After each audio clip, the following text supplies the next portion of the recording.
Hi అండి. Welcome back to Priya's kitchen. ఈరోజు మన రెసిపీ మన ట్రెడిషనల్ పప్పు పూర్ణాలు. తినే కొద్దీ తినాలనిపించేలా చాలా టేస్టీగా ఉండే రెసిపీ ఇది.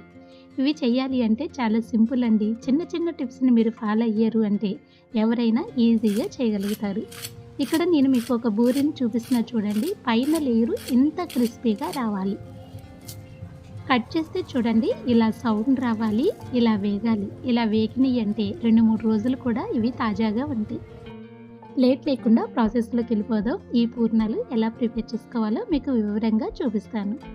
ముందుగా ఒక గిన్నె తీసుకుని అందులోకి మినప్పప్పు 1 కప్పు యాడ్ చేస్తున్నాను. తర్వాత సేమ్ అదే కప్పుతోటి బియ్యం కూడా యాడ్ చేసుకుని వాటర్ పోసి 2 సార్లు బాగా క్లీన్ చేసిన తర్వాత మంచి వాటర్ పోసుకుని ఒక 2-3 గంటల వరకు వీటిని నాననివ్వాలి. నేను తీసుకున్నవి స్టోర్ బియ్యం అండి. ఈ ప్లేస్లో మీరు పట్టుపప్పు కూడా తీసుకోవచ్చు. ఇవి మరొక 2 సార్లు బాగా క్లీన్ చేసి ఇలా మిక్సీ జార్లో యాడ్ చేసుకుని మీకు పడితే కొన్ని వాటర్ యాడ్ చేసుకుని ఇప్పుడు మెత్తగా గ్రైండ్ చేయాలి.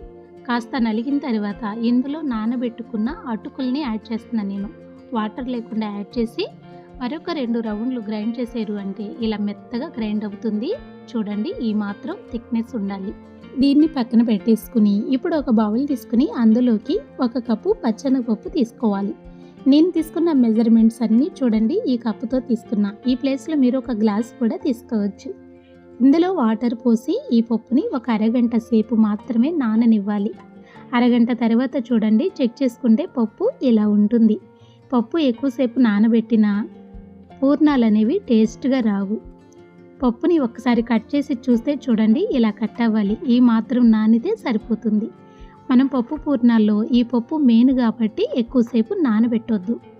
బాగా క్లీన్ చేసి ఇలా మిక్సీ జార్లో యాడ్ చేసుకుని కాస్త కచ్చాబచ్చాగా ఇలా గ్రైండ్ చేసుకోవాలి. మరీ మెత్తగా గ్రైండ్ చేసారు అంటే పూర్ణం తినేటప్పుడు మరీ సాఫ్ట్గా అనిపిస్తుంది. ఇప్పుడు ఒక బౌల్లో తీసి పక్కనుంచుకుని స్టవ్ మీద అడుగు మందం ఉన్న ఇలా గిన్నె కానీ ఒక ప్యాన్ కానీ ఉంచి 2 టేబుల్ స్పూన్లు నెయ్యి యాడ్ చేసుకుని సన్నగా కట్ చేసుకున్న 1 కప్పు బెల్లం తురుముని యాడ్ చేసుకుని ఇలా బాగా కరగనివ్వాలి. బెల్లం ఇలా కరగడానికి టైం పడితే కొన్ని వాటర్ పోసి కూడా కరగనివ్వచ్చు. బెల్లం అంతా కరిగిన తర్వాత ఇప్పుడు ఇందులోకి మనం రెడీ చేసిన పప్పు యాడ్ చేసి ఫ్లేమ్ని సిమ్లో ఉంచుకుని ఒక 10 నుంచి 15 నిమిషాల పాటు ఈ పప్పుని బాగా కుక్ అవనివ్వాలి. మనం యాడ్ చేసింది పచ్చిపప్పు కాబట్టి కొంచెం టైం ఎక్కువ పడుతుంది.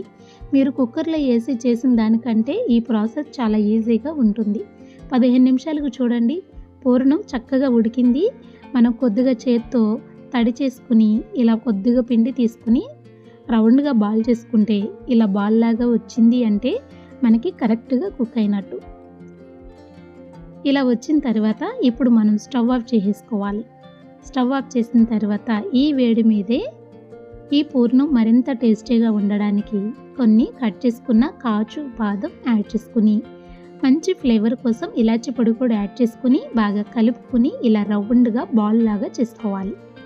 మీకు ఎన్ని పూర్ణాలు అయితే వస్తే అన్ని పూర్ణాలు ఇలా రెడీ చేసుకుంటే ఇవి చాలా గట్టిగా వస్తాయండి. పూర్ణం అనేది ఆయిల్లో రాకుండా ఉంటుంది. ఇప్పుడు మనం పప్పును చూద్దాం ఒకసారి. ఇదిగోండి ఈ మాత్రం థిక్నెస్గా మీరు గ్రైండ్ చేయాలి. కావాలంటే కొన్ని వాటర్ కలుపుకోవచ్చు. ఈ పిండి మరీ చప్పగా ఉండకుండా 1 టేబుల్ స్పూన్ బెల్లం, కొద్దిగా వంట సోడా యాడ్ చేసుకుని కావాలంటే కొన్ని వాటర్ యాడ్ చేసుకుని బాగా కలుపుకోవాలి.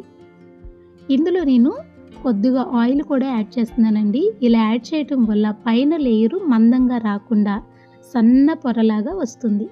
ఇలా బాగా కలిపి దీన్ని పక్కనుంచుకోవాలి. ఇప్పుడు మనం స్టవ్ మీద ఇలా ఒక ప్యాన్లో డీప్ ఫ్రైకి సరిపడా ఆయిల్ యాడ్ చేసి ఆయిల్ని బాగా కాగనివ్వాలి. ఆయిల్ వేడెక్కిన తర్వాత కొంచెం పిండి యాడ్ చేసి చెక్ చేసుకోవాలి. ఇలా యాడ్ చేసిన తర్వాత మనం యాడ్ చేసిన పిండి పైకి వచ్చేసింది అనుకోండి ఆయిల్ కరెక్ట్ వేడి ఉన్నట్టు. ఇప్పుడు మనం రెడీ చేసుకున్న పూర్ణాన్ని పిండిలో ఇలా యాడ్ చేసి స్పూన్తో మొత్తం కవర్ చేసుకోవాలి. ఇలా కవర్ చేసిన తర్వాత ఎగస్ట్రా ఉన్న పిండిని చూడండి ఇలా అంచుకి స్పూన్తో ఇలా రఫ్ చేస్తే పూర్ణం అనేది తోకలు లేకుండా చక్కగా వచ్చేస్తుంది. ఇప్పుడు ఆయిల్లో ఒక్కొక్కటి డిప్ చేసుకోవాలి. అన్ని పూర్ణాలు ఒకేసారి వేయకుండా ఒక 4-5 పూర్ణాలు మాత్రమే యాడ్ చేసుకోవాలి. మనం పునుగులు కానీ బజ్జీలు కానీ యాడ్ చేసినట్టు ఈ పూర్ణాలని యాడ్ చేయకూడదు. తర్వాత స్లోగా అన్ని వైపులకి ఇలా తిప్పుతూ కాస్త ఎర్రగా వీటిని వేగనివ్వాలి.